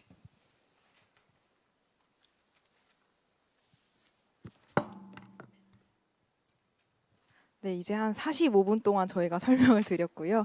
마지막 파트입니다. 조금 점심시간 이후로 조금 힘드실 텐데 마지막까지 좀 힘내주시길 바랍니다. 네, 향후 운영 계획입니다. 첫 번째는 계도 기간 운영에 관한 부분인데요. 저희가 제도가 시행하기 전에 많은 간담회 했었을 때 이제 업계분들께서 많이 요청해 주셨던 분들이 바로 계도 기간에 대한 필요성이었습니다. 네, 저희가 이제 5월 16일자로 시행이 되었고요. 내년 5월 15일까지 즉 시행일로부터 약 1년간 신규 품목에 한해서는 계도 기간을 운영을 해서 합법성 서류가 미흡하여도 적합 처리를 해드릴 예정입니다. 이 말뜻은 조금 부족한 부분이 있거나 하더라도 적합 처리해드리는 부분인 건데요. 그래서 동 기간 동안에 미흡하신 부분이 있더라도 수입신고 하단증에 아래와 같이 안내를 해드리려고 합니다. 적합인 경우에는 당연히 적합 처리해드리고 조건부 적합이나 부적합인 경우에도 적합 처리해드리려고 합니다. 다만 그 외에 이제 조건부 적합이고 부적합인지에 대해서 이유를 저희가 하단에 안내를 해드릴 예정입니다. 네, 보시면은 저희가 수입신고 확인증이고요. 하단에 이제 발급 요건 조건이라고 되어 있습니다. 뭐 적합인 경우에는 깔끔하게 적합으로 나올 텐데 이제 만약에 조건부 적합일 경우에는 이런 식으로 발급 요건에 적합이라고 나오긴 하지만 이제 계도기간 종료 이후에는 조건부 적합 대상으로 그 이후에는 어떤 것들이 필요하다라는 이유를 적어드릴 거고요. 그 다음에 만약 부적합 경우에는 이제 부적합 대상이고 왜 부적합인지에서 간략히 설명을 드리고 있습니다. 네, 그리고 또 하나 추가적으로 말씀드릴 것은 5월 16일에 선적이 된 건에 대해서는 신고가 불필요하다는 점입니다. 이 법은 5월 16일 이후에 시행이 됐기 때문에 5월 16일 이후에 선적이 된 건에 대해서만 저희가 대상으로 삼고 있습니다. 그리고 추가적으로 저희가 이제 좀 펄프 관련해서 제지업계 분들과 얘기를 했었을 때 연간 포괄 신고 제도에 대해서 이제 의견을 주신 적이 있습니다. 네, 환경부 같은 경우에는 이제 올바로 시스템이라는 걸 통해 가지고 뭐 해당 법률에 따라서 뭐 수출입 규제 폐기물의 허가를 득한 후 12개월 범위 내에 상권에 신고할 수 있도록 규정이 되어 있다라고 말씀을 주시면서 우리 법에도 이러한 것들을 한번 도입을 검토하는 것이 바람직할 것으로 보인다라고 의견을 주신 부분이 있는데요. 우선 좀 현실적으로 말씀드리면은 저희가 이제 법률 체계상이라던가 기존 시스템이라던가 조금 현실적으로는 조금 구현이 당장은 조금 어려운 상황입니다. 그래서 저희가 이런 부분들에 대해서는 한 1년 저희가 계도 기간이 있기 때문에 이러한 부분 동안 한번 실질적으로 한번 연간 계속해서 신고를 하시는 거 한번 해보시고 그 다음에 저희가 다시 한번 의견 수렴 과정을 통해 가지고 뭐 저희가 법률 개정이라던가 시스템에 대한 보완이라던가 이런 부분들에 대해서 한번 이어갈 수 있도록 하겠습니다.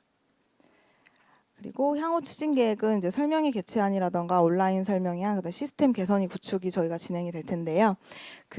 저희가 5월 16일자로 시행이 된 이후에 조금 5, 6월 동안에 좀 밀도 있게 부산이랑 군산이랑 설명 개최를 하고 하반기에도 서울과 부산, 군산에서 이제 설명회를 개최하려고 합니다.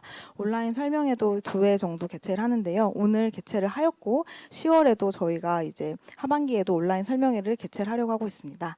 저희가 시스템도 이제 개선을 해서 구축을 하려고 하는데요. URL 자체도 이제 변경을 할 예정인데 저희가 시범 구축하는 예정일이 10월 정도기 때문에 이때는 하반기 때 저희가 설명을 좀 해드릴 수 있을 것 같습니다.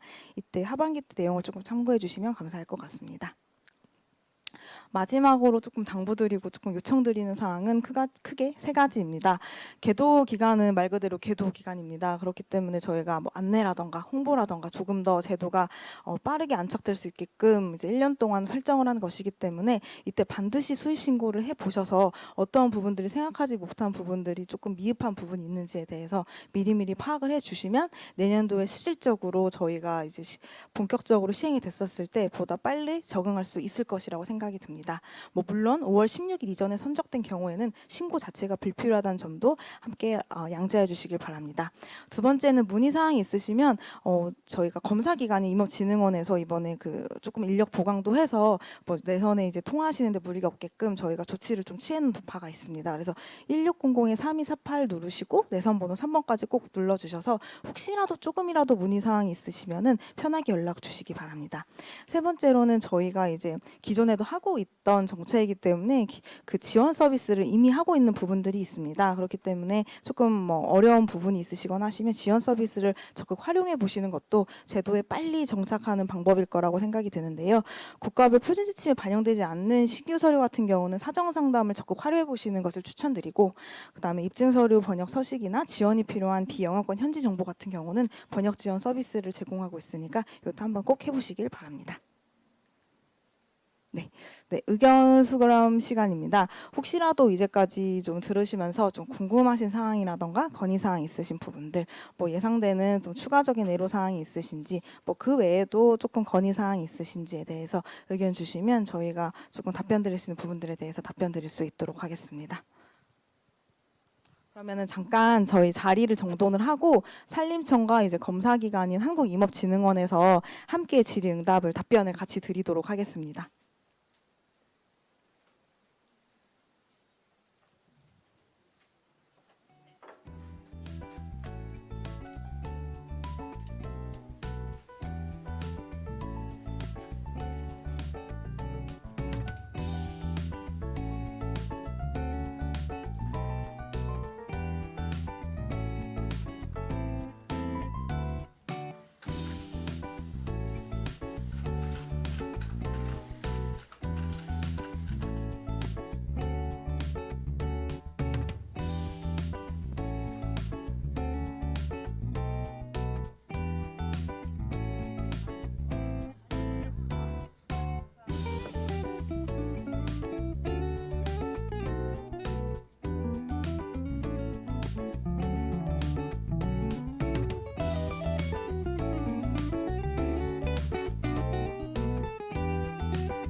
저희가 자리가 좀 자리 정돈이 되었고 좀 빨리 시작해서 빨리 마무리 짓는 게 모두가 좀 평화를 얻는 방법일 것 같습니다.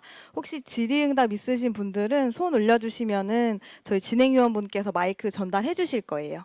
혹시 질문 있으신 분 있으실까요? 그러면은 저희 화장실 다녀온 시간 갖고 한 3시부터 그럼 시작을 하면 될까요? 네네. 3시부터 다시 시작하도록 하겠습니다.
네, 벌써 시간이 3시가 되었는데요. 저희가 이제 질의응답 시간을 가질 예정이오니 자리에 착석해 주시면 감사하겠습니다.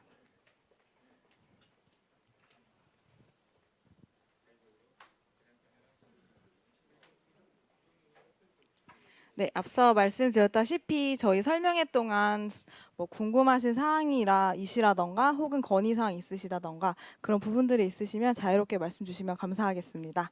손 들어주시면 저희 운영 요원께서 그 마이크 가져다 주실 거예요.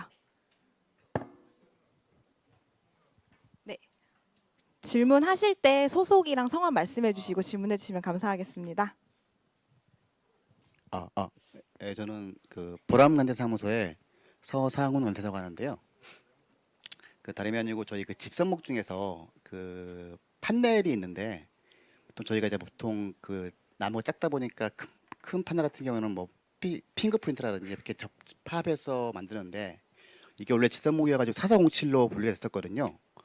또 이번에 그 관세청에서 이게 끝만 붙이면은 4407인데 사이드까지 접합을 하면은 4421로 분류가 났거든요. 그럼 4421은 지금 요건에 안 걸려 있는 거잖아요. 예. 그러면 어떻게 해야 되는지 신고를 해야 되나요? 일단은 저희는 그 HS 코드 품목으로 기준이기 때문에 저희 대상 코드가 아닌 경우는 저희 신고 대상은 아니어가지고 그거는 신고를 하지 않으셔도 무방합니다. 아 그래요? 예. 4407일 때는 저희 대상이니까 신고를 하셔야 되는데 4421 같은 경우는 저희가 지금 아직 품 아니고 저희가 어차피 장기적으로는 목재 그 수입 신고를 다 하는 거로 지금 추진은 하고 있어가지고 일단은 이렇게 단계별로 나중에는 뭐 거기에 포함될지는 모르겠는데 현재는 대상이 아니라고 이해하시면 되겠습니다. 네, 감사합니다. 네, 그리고 저희 혹시 추가 질문 이제 해주시기 전에 그러면 채팅창으로도 사실은 저희가 질문이 조금 들어온 건이 있어서 그런 채팅창에 대한 뭐 질문 사항들에 대해서 서로 이제 공유하는 시간을 갖도록 하겠습니다. 먼저 그 현재 방송해주신 내용에 대해서 자료를 따로 올려주시냐라는 질문이 있으셨는데 지금 자료 같은 경우는 그 유튜브 더보기란에도 지금 올라와 있는 거 맞죠? 아, 예, 맞습니다. 네, 유튜브 더보기란에서도 지금 확인하실 수가 있고 저희가 이 설명회가 끝나면 산림청 홈페이지와 그 다음에 이제 목재자원 관리 시스템에서도 저희가 자료를 업로드해서 조금 편하게 접근하실 수 있도록 그렇게 처리할 예정입니다. 네, 그 다음에 그 신규 품목 신고 기준일이 5월 16일이라고 하셨는데 이는 선적일 기준인가요? 통관일 기준인가요? 이는 선적일 기준으로 확인을 해주시면 좋을 것 같습니다. 네, 그리고 저희 통관까지 평균 반나절 최대 영업일 1일이 소요되는데 합법목재 발급증 확인증 발급까지 3일이나 소요되나요? 라는 질문 주셨는데 이거는 아, 예, 요거는 제가 답변하도록 하겠습니다. 저희가 그 업무 처리를 하는데 영업일 기준으로 3일 이내에 처리를 한다는 의미이고요. 그리고 아까 말씀드린 것처럼 통관 전에 그 선화 증권 번호가 나오면은 그 신고가 바로 가능하기 때문에 그 내용에서 바로 신청을 하시면 되고 저희가 뭐 영업일은 3일이긴 하지만 실제로는 뭐 당일이나 그 다음 날에는 최대한 뭐 끝낼 수 있도록 좀 처리를 하고 있습니다. 그래서 거기에 대해서는 너무 걱정하지 않으셔도 될 것 같습니다. 네, 그 다음에 FSC 인증서 혹은 PFC 인증서 제출은 송장에 FSC 또는 PFC 인증서가 없이도 제출이 가능한가요? 라는 질문을 주셨는데 일단 저희가 현재까지는 요 신청을 받을 때 그 FSC랑 뭐 PFC에 대한 그 인증 서류를 주셔가지고 그거를 확인해서 인증 코드 번호로 유효한지를 확인을 하였는데 요 부분 만약에 이제 번호가 없으면은 저희가 요게 좀 확인이 좀 불가능하기 때문에 최대한 뭐 반영을 해주셨으면 좋겠고요.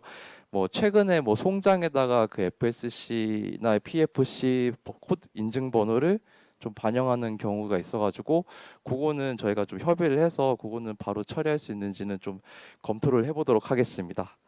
네, 그다음 다음 질문은 이렇게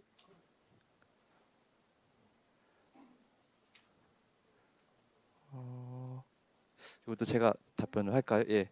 일단 질문으로는 5월 16일 이후에 수입된 제품을 수입하려고 할 때 그 신규 품목인데 아직 합법성 인증 서류를 준비를 못했습니다. 산업 송장만으로 신고를 해도 될까요?라는 질문을 주셨는데 일단은 저희가 요게 5월 16일부터 1년간 계도 기간이기 때문에 저희가 요거는 그 성장만 제출하셔도 일단은 저희가 통과 적합 처리는 해드리고요.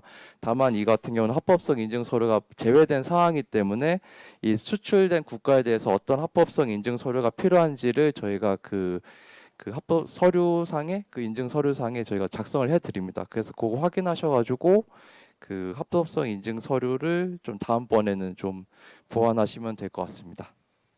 네, 반드시 계도 기간이라도 신고를 하셔야지 실제 시행 기간에 훨씬 더 빠르게 적응이 가능하시고 정상적으로 신고 서류가 가능할 것으로 예상이 되니까 최대한 많이 좀 수입 신고를 붙이셔가지고 신고를 해주시는 게 좋을 것 같습니다. 네, 현재까지 나온 채팅에 대한 채팅창을 통한 질문은 여기까지 있었고요. 혹시 현장에서 추가적으로 질문하실 분 있으시면 네, 저기 앞에 네. 그 소속과 말씀해 주시고 그다음에 네. 질문해 주시면 감사하겠습니다. 저는 아세아제지 구매팀 문희수대리라고 합니다.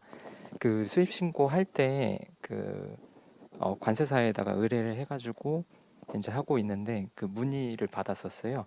그 수입 신고 메뉴에서 그 수종 코드 선택할 때 이제 저희는 펄프 수입 신고니까 그게 수종을 뭘로 해야 될지를 모르겠다. 그래가지고 제가 직접 들어가가지고 수종 코드를 쭉 봤는데 보통 저희가 그 수종을 영어로 다 이제 표현을 하고 익숙해 있다 보니까 메뉴를 펼쳤는데 수종도 상당히 많고 다 한글로 돼 있으니까 이게 어떤 게 맞는 건지를 저도 모르겠더라고요. 그래서 이거를 이제 정확하게 선택을 해야 되는지 아니면 큰 틀에서 침엽수 여기 대표란에 침엽수가 아까 돼 있었는데 그 정도만 선택을 하면 되는 것인지 뭐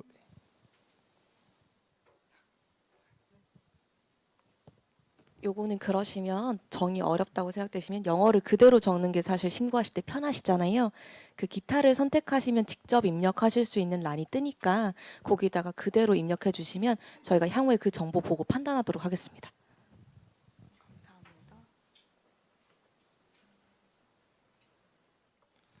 네, 사실 저희가 계도기간 운영하는 것 중에 좀 큰 이유가 좀 펄프 업계 분들께서 처음 신규로 좀 편입이 됐기 때문에 요거는 저희 청에서도 많은 파악을 해서 제도 개선하려는 의지도 좀 있는 거거든요. 그래서 초반에는 조금 이렇게 정비하는 과정이 있을 수 있는 부분 대해서는 조금 이해해 주시면 감사하겠습니다. 네, 질문 주세요. 예, 저는 고려제주 최석선 부장이라고 하는데요. 두 가지만 여쭤볼게요. 아까 저쪽에서 설명을 하실 때 그 수입 신고할 때 항구를 지정하게 돼 있더라고요. 예. 근데 저희는 통상 수입을 할 때 그냥 코리안 애니포트로 해가지고 선사 편의상 상황상 어떠한 곳든지 오케이거든요. 근데 이걸 꼭 지정을 하게 되면은 좀 문제가 생길 것 같은데 그 부분하고요. 그다음에 아까 그 BL 발행 후에 수입 신고를 하고 나서 하면 좀 업무상 편의가 있다 그런데 수입 신고 후 그 확인증 그리고 적합증 확인하고 나서 통관 시점까지 어떤 유효기간 같은 게 있는지 그 두 가지만요. 뭐 아까 두 번째 질문하신 그 BL 같은 경우는 저희가 바로 적합 처리를 해드리면은 그에 대한 유효 기간은 없으시기 때문에 네. BL이 아니라 네. 그 수입 신고를 하고 나서 네. 확인증이 예를 들어 발행이 됐잖아요. 예. 그 유효 기간이 그 유효 기간은 없습니다. 예, 계속 사용 가능합니다. 그리고 일단은 저희가 지금 필수적으로는 좀 기재를 하고 있는데 사실 저희가 이게 어떤 문제가 있는지는 아직까지 좀 다른 분이 제기한 분이 없으셔가지고 제가 실제 궁금하긴 한데요. 아까 항구 부분 얘기하시죠. 예, 예.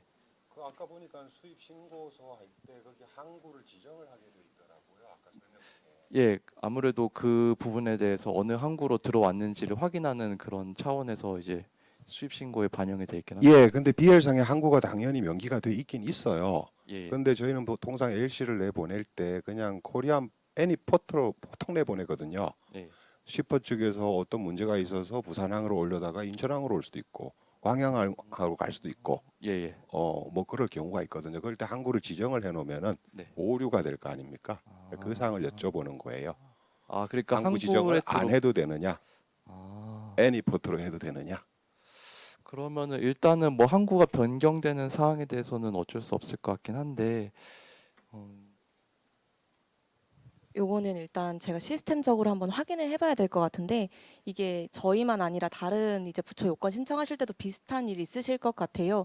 그래서 만약에 그 선택하는 쪽에 말씀하신 그 어느 항구나 들어오는 그 옵션이 뜬다고 하시면 그거를 이제 입력하시면 될 것 같은데 만약에 그게 아니라고 하시면 일단 BL상에 지정하신 항구로 입력을 하시고요. 이제 불가피한 상황에서 나중에 혹시 세관에서 오류가 나서 다시 받아야 되는 일이 생길 수도 있거든요. 이제 그럴 때는 제 생각에는 우선은 기존의 수신고 확인증 받아놓으신 게 있잖아요. 네, 그 확인증만 첨부하셔서 맞는 그 항구로 다시 하시면 바로 나올 수 있을 것 같아요. 그 별도로 뭔가 다시 하시는 게 아니라 기존에 적합을 받은 정보를 끌어와서 해결할 수 있는 문제인 것 같습니다. 근데 우선은 이게 신고 단계에서 원하시는 대로 지정이 가능한지 한번 저희가 확인을 해보고 네, 요거는 좀 원만한 방안을 마련해 드리도록 하겠습니다.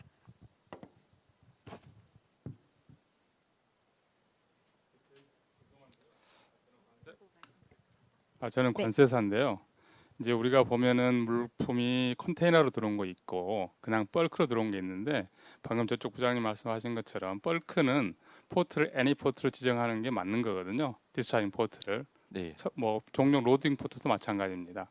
그래서 이쪽에서도 시스템 확인하실 때 꼭 어느 일정 하나의 포트를 지정한다 그거보다는 그냥 애니 포트 내지는 리저널로 지역별로 이렇게 산정해 주는 것이 훨씬 편할 겁니다. 네, 말씀해주신 부분들 저희 검토할 때 한번 같이 살펴보도록 하겠습니다. 감사합니다.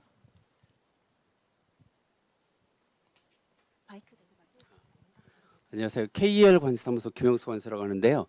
지금 관세 좀 전에도 확인을 했는데 관세청에는 아직 추가 품목에 대해서 HS 코드 관련해서 세관적 확인 대상으로 지금 지정이 안 돼 있는 상태거든요. 그러면 지금 여기서는 지금 계도 기간 내에는 반드시 수입 신고를 진행을 해달라라고 요청을 하시는데 처벌 규정이 있는지 왜 이거를 여쭤보냐면 급한 화주들 같은 경우는 계도 기간이니까 그냥 신고해 주세요라고 하는 경우가 있어요. 근데 예를 들어 신고를 했을 때 법적으로 지금 3일 이내에 처리를 해줄 수 있다라고 했잖아요. 예. 그러면 화주 입장에서는 급해요. 그냥 먼저 진행해 주세요라고 하는 경우가 있어요. 그럴 때는 어떻게 진행을 해야 되는지. 그래서 원칙적으로 저희가 이제 다른 기존 품목은 세관정 확인 고시에 이제 지정이 되어 있는데 추가된 품목 같은 경우는 사실 이제 법이 개정이 된 지가 얼마 안 됐고 그렇기 때문에 지금 사실은 관세청과 협의 과정 중에 있는 부분이라서 저희가 이제 협의가 이제 원만이 되면은 이제 바로 확인장 이제 그 확인 고시에 그 포함이 될 거라고 생각이 되는 부분이고요. 두 번째는 뭐 급하다라고 하는 이유로 이제 계도기가 이게 바로 신고할 수 뭐 처리를 해달라라는 요청이 좀 있으셨는데 사실 저희가 이제 3일 이내라는 법정 기한이 있기 때문에 저희 같은 경우는 3일이 지나가게 되면 사실 자동으로 적합 처리가 돼서 통과가 되는 부분이 좀 있거든요. 그래서 이런 부분들은 좀 감안해 주시면 좋을 것 같고 사실 계도 기간 동안에는 저희가 요청드리는 거는 사실 이제 수입 신고하실 때 조금 첨부를 하셔야지 나중에도 막 진짜로 같은 일이 있었을 때 그때는 반드시 포함이 되는데 이제 통관이 안 되실 경우가 있으니까 미리미리 조금 이제 해주십사 요청을 좀 드리는 부분이라서 이런 부분들은 조금 감안을 해주시면 좋을 것 같습니다.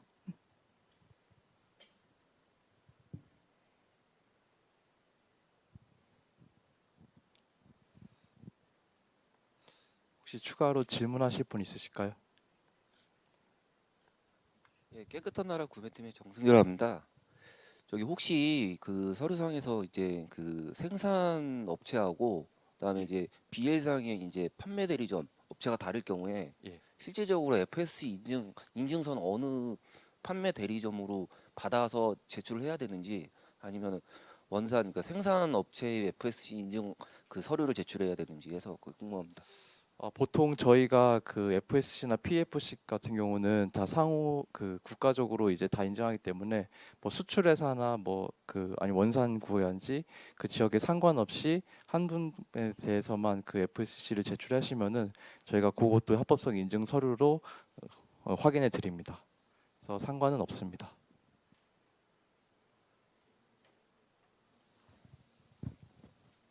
NSL의 양영철 전무라고 합니다. 저희는 직접 수입은 아니고 그 펄프 종이 고지류의 이제 에이전트 역할을 이제 주로 하고 있는데 이제 금방 깨끗한 나라 구매팀에서 오신 분 의견하고 또 비슷한 부분도 있고요. 예를 들면 저는 이제 여기 참석한 게 처음인데 이 주 100%라고 할 수는 없지만 펄프의 무역 시스템 자체가 대부분의 경우에는 그 트레이더들이 통해서 이제 그 결제를 하고 이제 그 신고를 그렇게 하는 경우가 대부분일 거예요. 아마도 A라는 그 공급업 생산자가 있으면 생산자 이름으로 파는 게 아니고 생산자는 거기지만 미국이지만 판매자는 뭐 유럽의 독일 회사가 될 수가 있고 거의 대부분 이렇게 돼 있단 말입니다. 근데 아까 보면 이제 수출자를 적게 되어 있는데 그 FSC 같은 경우는 COC로는 그 체인 오브 커스터디에서 이름이 다 그 증명이 되기 때문에 별 문제가 없는데 예를 들면 FSC 안 된 그 지역들의 제품을 지금 고려하지 않을 수가 없거든요. 인도네시아도 그렇고 뭐 러시아도 그렇고 기타 등등 또 앞으로 어디하고 하게 될지 모르는 거니까 이건 합법 목재를 보려고 그러는 거지 뭐 다른 정치적이나 다른 규제를 하려고 그러는 건 아니지 않습니까? 그럴 때 이제 수출자를 그렇게 되면 예를 들어서 인도네시아 제품을 독일 회사가 물건을 사서 한국에 팔았어요. 그럴 때는 아까 깨끗한 나라 이제 물어보신 분의 의견하고 약간 비슷한 점이 있는데 그럴 때는 이제 FSC도 아닌데 예를 들어서 그럴 때는 수출자가 이제 어떻게 돼야 되고 또 어떻게 산림청에서 생각하시는지 일단 그게 좀 궁금하고 두 번째는 수입 신고할 때 그 합법 목재 관련해서도 지금 아까 보니까 금액을 이제 적게 돼 있더라고요. 수량은 당연히 적는 게 맞을 것 같고. 예. 근데 금액 이거가 꼭 필수적인 것인가? 이 상거래 상식적으로 봤을 때 금액이 지금 하는 제도하고 금액하고는 어떤 연관이 있는지 꼭 필요한 것인지 그런 의문이 좀 들고 있고요. 금액은 사실은 상거래에 있어서는 비즈니스 하시는 분들은 그거를 전혀 불필요한데 오픈할 필요가 사실 기본적으로 없는 없다는 그런 인식들을 하고 있는 게 상식이라고 저는 생각합니다. 그 부분 어떻게 생각하시는지 하고 마지막 한 가지 질문 한꺼번에 그냥 하겠습니다. 예. 지금 아까 말씀 듣다 보니까 이것도 처음 들어서 제가 몰랐었는데 저는 원래는 여기 오기 전에는 이제 원래 처음 합법 목재라는 건 진짜 목재 이셀프만 시작을 했지 않습니까? 나무, 합판 이런 거. 근데 펄프까지 오리라고 사실 대부분이 생각 못했을 건데 지금 어느덧 펄프까지 왔어요. 나중에 저는 생각을 못했었는데 일부 국가에서는 호주나 일부 국가에서는 이제 종이까지도 확대하고 있는 중이라고 들었었는데 그걸 봤을 때는 한국도 여러 가지 성향상 이제 조만간에 종이까지도 될 가능성이 있다. 이렇게 이제 해석으로 되는 건지 그다음에 그런 식으로 논리적으로 따진다면 그런 식으로 한다고 그러면 왜 고지는 그러면 앞으로 고지는 왜 이게 안 들어가 될 이유가 또 없지 않습니까? 그럼 이 4707, 4704, 4708 이 모든 것들이 결국에는 하나의 출발점은 다 목재이기 때문에 앞으로 향후에 종이도 적극적으로 도입할 생각이 있으신지 그다음에 그럼 나중에 최종적으로는 고지도 또 해당되는 거 아닌가 하는 그런 좀 기우긴 하지만 그런 걱정을 좀 하고 있습니다. 거기에 대한 답변을 좀 부탁드리겠습니다. 총 3개의 답변을 주셨는데 우선은 바로 앞서서 말씀 주신 품목에 대한 부분 먼저 설명을 좀 드리도록 하겠습니다.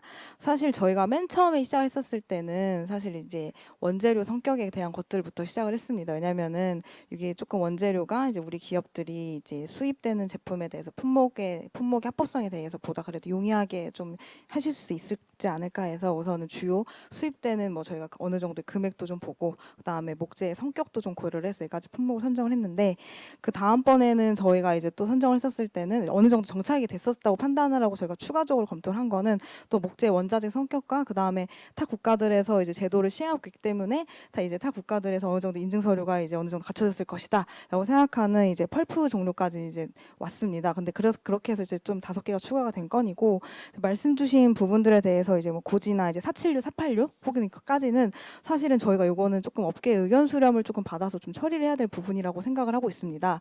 저번에도 저희가 이제 품목학대 설명회를 서울에서 했었을 때도 약간 종이 부분에 대해서 좀 의견이 있으셨는데 저희도 이렇게 이제 이렇게 설명회를 했었을 때 많은 이제 분들께서 이제 종이라던가 혹은 그 외의 품목에 대해서도 의견을 주시면은 저희가 또 의견을 들어서 이 부분에 대해서는 품목을 확대를 해 나갈 수도 있는 부분이라고 생각을 당연히 하고 있고 다만 이제 의견 수렴 과정에서 아니 펄프까지 하는 것도 조금 힘이 든데 종이까지 하는 건 아직 시기상조인 것 같다라는 의견이 조금 많으시면 그 부분에서는 좀 조정을 할 수 있는 부분이라는 생각이 드는데 이거는 사실 저희가 말씀드리고 싶은 거는 펄프에 대한 확대가 어느 정도 정착이 되는지에 대한 판단과 그 다음에 업계 분들께서 얼마 얼마가 수요가 있으신지 이것들을 종합적으로 판단을 해서 근데 저희는 이제 전반적으로는 방향은 저희가 단계적인 확대를 해나가는 게 전 세계적인 흐름에 맞다라고 생각을 하고 있는 부분은 있습니다. 근데 이런 시기 같은 경우는 뭐 여러분들 이해관계자분들의 좀 의견을 좀 들어서 조금 해야 될 부분이라고 생각이 들고요. 그 다음에 또 이제 금액 같은 부분과 수량 이제 기입하시는 부분에 대해서 조금 말씀을 주셨는데 조금 저희가 이제 금액 같은 경우는 조금 민감하게 생각을 하시는 부분이라는 거 생각이 좀 들긴 하지만 지금 현재 이제 관세청에서 조금 신고를 하고 계실 때도 이제 금액과 이제 물량은 필수 기입이라고 저희가 이미 알고 있는 부분이 있습니다. 근데 사실 저희가 이제 국가기관으로서 저희도 이거를 조금 뭐 크로스 체킹이라든가 이런 통계 관리라든가 이런 부분들이 있어서는 어느 정도는 필요하다라는 조금 나중에 저희가 이 부분이 있어가지고 하고 있고 저희가 이제 말씀드린 거 저희 개인 정보라는 이런 부분들이 굉장히 심각해지고 있기 때문에 사실은 저희가 이러한 정보를 받았을 때 저희가 공적으로 이거를 조금 관리하는 차원에서 이걸 요청드리는 것이지 저희가 업계에 이런 비밀이나 기밀들이 뭐 어떠한 불이익이 있으시거나 어떤 영향이 있으시거나 이런 부분들은 아니라서 이거에 대해서는 조금 그래도 관세청에서도 이미 받고 있는 부분이라서 조금 양해의 말씀을 조금 드리고요. 그 다음에 이제 그 한국에서 뭐 수출, 뭐 펄프 공급망 그런 부분을 말씀해 주신 것, 맨 처음 질문 같은 경우는 뭐 사실은 요즘 하도 공급망이 복잡해지고 있으니까 한 나라에서 만들어가지고 수출을 바로 다이렉트로 하지 않고 이제 중간에 이제 걸쳐서 할 수 있는 경우가 이제 충분히 있으니까요. 근데 이제 말씀 주셨던 이제 저희도 주요 품목들을 조금 보고 있는데 펄프 같은 경우는 사실 뭐 브라질, 캐나다, 미국, 인도네시아, 러시아 이렇게 많이 좀 들어오더라고요. 근데 저희도 이제 앞서 많이 좀 각 국가들의 상황을 좀 바라보다 보니까 북미 같은 경우는 사실 이제 업계 저희가 이제 그 정부 관계자들과 얘기를 했었을 때는 큰 규모에 있는 회사들이기 때문에 대부분 FSC나 뭐 갖고 있다라는 얘기를 사실 저희는 좀 들어왔고 이제 말씀 주셨던 뭐 러시아나 인도네시아 같은 경우가 사실 조금은 물음표인 상황일 수 있는데 인도네시아 같은 경우는 사실 저희도 이제 그 계속해서 조금 정부 간의 역할을 조금 해서 알아보고 있긴 한데 인도네시아는 이제 좀 좀 전략적으로 이제 목재에 대한 거를 이제 키우려고 하는 국가다 보니까 저희가 이제 파악하기로는 인도네시아에서 펄프까지도 조금 인증할 수 있는 이런 서류들에 대한 발급 가능성에 대해서 조금 시사를 한 바가 있습니다. 그렇기 때문에 요거는 사실 저희가 약간 나설 수도 있지만 좀 업계분들께서 미리미리 약간 오히려 수출업체분들한테 조금 요청을 미리 해보시면 이게 서류가 가능한지에 대해서 조금 파악이 조금 더 빠르실 수 있을 것 같아요. 사실 저희가 정부 쪽에서도 사실 노력을 많이 하고 있긴 하지만 이게 실질적으로 저희가 요청을 하긴 하면은 그거는 약간 업체들 간에 풀면은 훨씬 더 빠르게 진행될 것이야라는 피드백을 조금 더 많이 좀 오히려 받고 있습니다. 그래서 저희가 1년 동안에 약간 시행 기간이 있기 때문에 그 기간 동안 한번 업계에 한번 또 문의해 보시는 게 조금 어떨까라는 생각이 들고 조금 어려우신 일이 있어서 좀 정부 간이 좀 풀어야 될 일이 있으시면 그때는 저희 쪽이랑 조금 협의를 해보시는 편이 좋을 것 같습니다.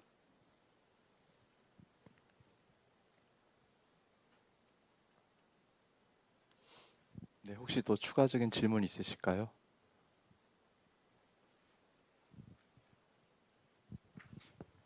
저는 써낸엘 구매팀 유성경이라고 합니다.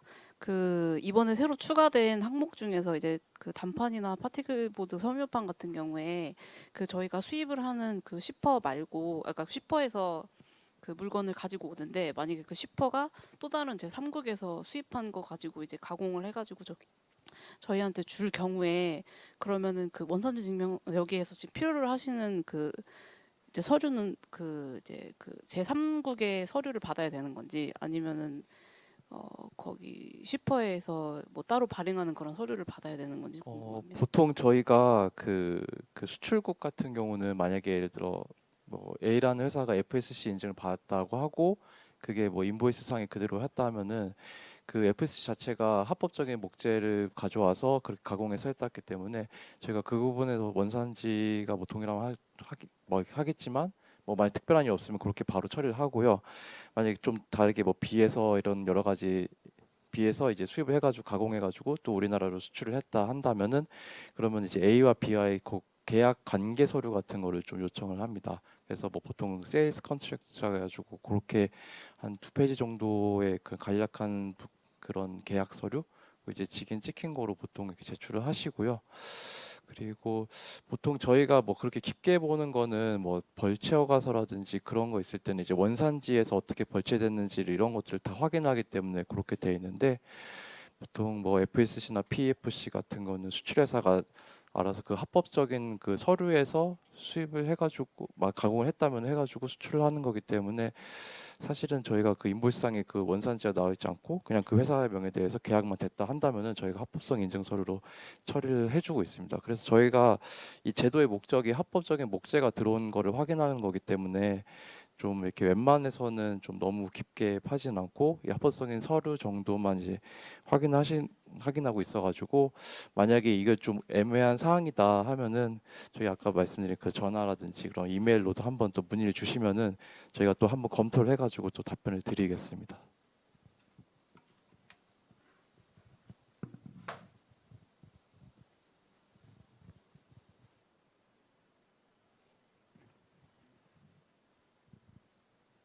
네, 혹시 추가적인 질문 있으실까요?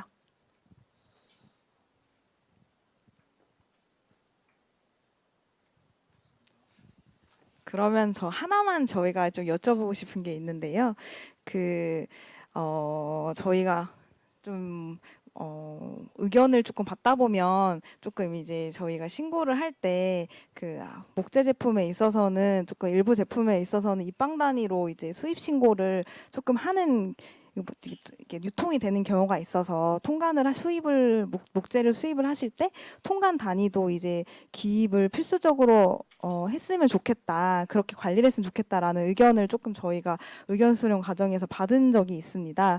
혹시 지금 현재는 금액과 그 다음에 톤 단위에 대해서 이제 통관 신고서를 작성하셨을 때 의무사항이라고 알고 있는데, 혹시 입방 단위에 대해서 필수적으로 의무화하는 거에 대한 혹시 조금 그거에 대해서 의견이 있으시면은 혹시 저희에게 조금 뭐 어떤 측면에서 이게 좀 바람직한 방향이다, 아니면은 업계 입장에 섰을 때는 뭐 추가로 기입하는 것이 뭐 조금 부담이 될 수도 있다라는 부분이 조금 있는 것인지 조금 의견을 주시면 저희가 조금 정책을 좀 판단하는데 조금 많은 도움이 될 수 있을 것 같습니다.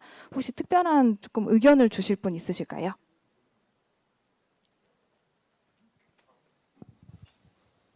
다시 한번 좀 말씀을 드리겠습니다. 그 답변이라고 해야 되나? 근데 그거는 아까 조금 정제가 좀 덜 되신 질문이신 것 같아요. 그 개념이 제가 볼 때는 예를 들면 여기는 이제 펄프가 있고 종이가 있고 고지가 있고 뭐 목재 이런 거 있을 텐데, 애당초 거기는 정해져 있어요, 단위가. 그래서 펄프 같은 경우는 아까 뭐 평방 입방미터까지 해줄 수 있냐고. 펄프는 입방미터 그런 제도 자체가 아예 없고요.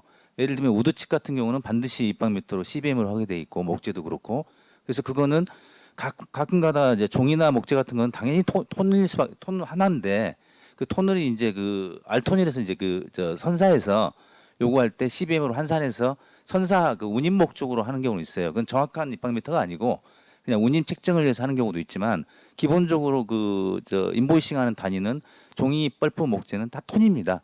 각 지역별로 쇼톤일 경우가 있고 롱톤일 경우가 있는데, 그거는 어쨌든 다 톤이고 아예 정해져 있는 거기 때문에 그건 제가 볼 때는 고민할 게 없는 게, 만약에 펄프나 종이 하신 분 보고 이거를 입방미터로 반드시 필수적으로 해달라 그러면 할 수 없을 뿐더러 하게 되면 그냥 그거는 가라가 되는 거죠, 이게. 그래서 전혀 필요 없는 거고, 거꾸로 목재 하신 분한테 목재를 톤까지 같이 해달라 그러면 그분들은 전혀 개념이 없기 때문에. 우드칩도 마찬가지입니다. 여기는 우드칩 하시는 분은 우리나라에 거의 무림 외에는 거의 없으니까 말할 기회들이 없겠지만, 그건 아마 여기 계시는 어떤 분들도 다 알고 있는 사항 같고요. 그 약간 이제 상황을 잘 모르셔서 하는 질문 제가 충분히 이해하고, 그거는 그냥 뭐 명확합니다. 그냥 종이, 펄프, 고지는 톤 하나밖에 할 수가 없고, 정확하게 하려면 CBM은 뭐 재질을 않으니까.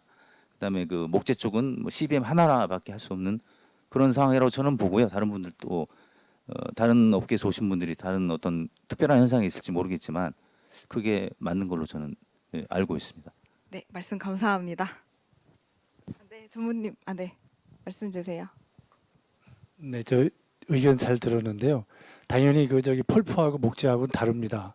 지금 말씀하시는 건 이제 펄프 쪽 계통이나 이런 것 같은데, 거기는 물론 톤으로 해야 되죠. 근데 목재가 예를 들어서 건설 현장에서 합판을 한 톤 갖다 달라는 얘기는 있을 수가 없어요. 목재 회사에서 예를 들어서 야 목재 한 톤 갖다 왔니, 2톤 갖고 왔냐, 10톤 들어왔냐고 얘기 못 합니다. 안 하고 거기는 무조건 CBM이에요. 입방으로 하는 거거든요. 가로 세로 높이 하면 되는 건데 지금 말씀하신 것처럼 뭐 선적하거나 그다음에 컨테이너에서 이동을 할 경우에는 이건 CBM보다는 무게가 중요해요.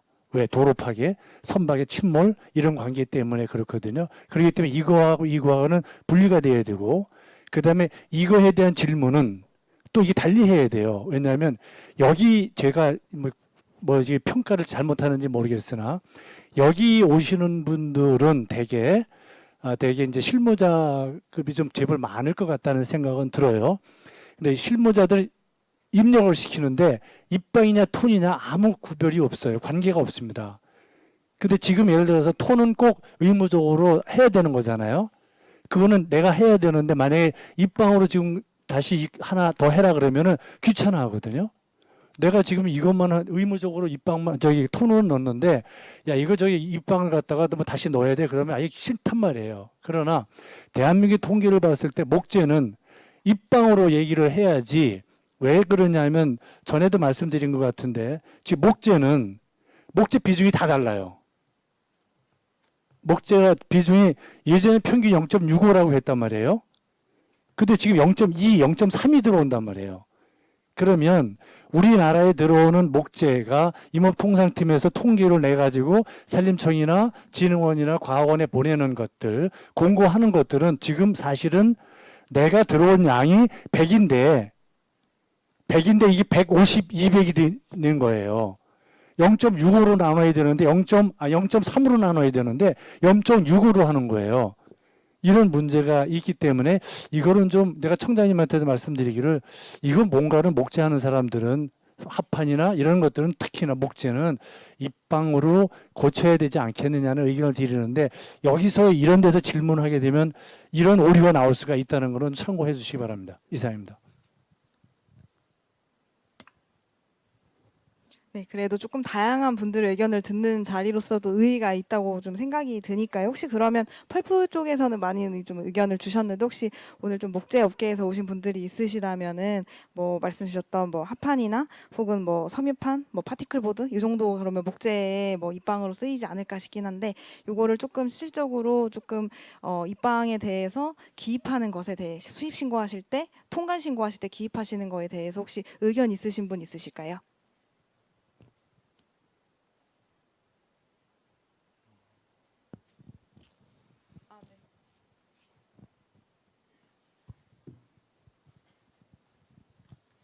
우리 목재 합판 유통협회 전무님이 잘 말씀하셨는데 뭐 기본적으로 그 방향은 맞고 원목, 제재목, 합판, 파티클보드, 뭐 예를 들어서 이제 섬유판, 뭐 기본적으로 그런 품목에 대해서는 입방도 기입하는 것이 좋을 것 같습니다. 다만 이제 북미에서 오는 원목하고 제재목은 단위가 오류로 기입되는 경우가 많이 있습니다. 입방으로 할 때 그거에 대해서는 좀 더 조사를 하셔갖고 보드피트나 이런 단위로 기입되지 않도록 해서 입방으로 잘 환산돼서 할 수 있게끔 기본적인 연구랄까 해서 해당 관세사라든가 이런 데 통보해서 환산 개수를 정확히 해서 한다든가 이런 거를 조금 주지시킬 필요가 있지 않을까 이렇게 생각이 됩니다. 예.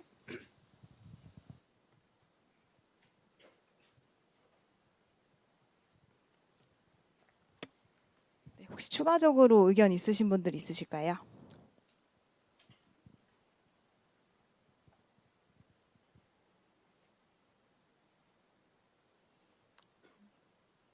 네, 그러면은 오늘 설명회는 여기에서 마무리 짓도록 하겠습니다. 네, 오늘 바쁘시겠지만 참여해주신 여러분들께 모두 감사 말씀드립니다. 고생하셨습니다. 수고하셨습니다.